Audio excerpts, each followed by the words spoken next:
Assalamualaikum warahmatullahi wabarakatuh. Perkenalkan, nama saya Afif Majid dengan NIM 12492220113. Pada kesempatan kali ini saya akan membawakan sebuah materi yang sangat penting dan dekat dengan kehidupan sehari-hari, yaitu pengaruh pengangguran terhadap ekonomi makro.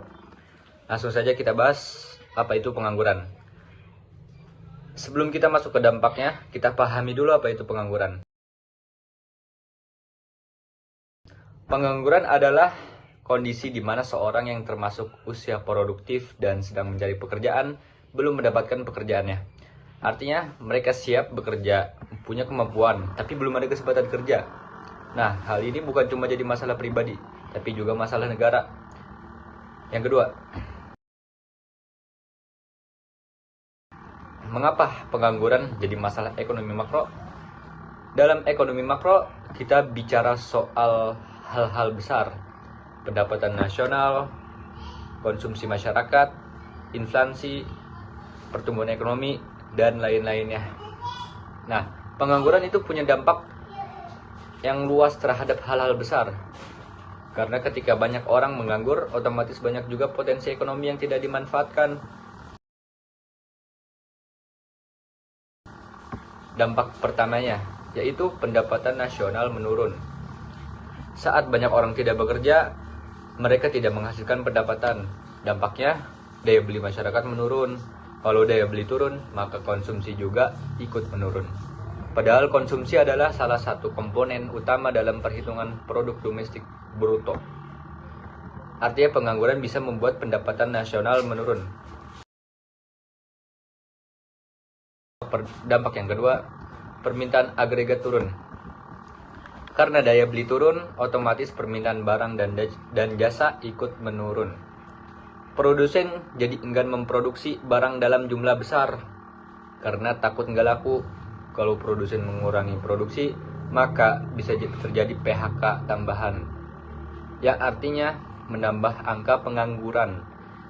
Ini bisa jadi lingkaran setan yang sulit diputus jika tidak ditangani dengan baik. Dampak yang ketiga, beban anggaran negara naik. Pemerintah juga terdampak saat pengangguran meningkat. Negara harus menanggung biaya lebih besar untuk program bantuan sosial, pelatihan kerja, atau subsidi kebutuhan pokok. Dampak yang keempat, ketimpangan sosial dan instabilitas. Tingginya pengangguran juga berdampak pada aspek sosial. Banyak pengangguran bisa memicu kemiskinan, kriminalitas, bahkan kerusuhan sosial. Ini bisa menurunkan kepercayaan investor terhadap stabilitas ekonomi sebuah negara.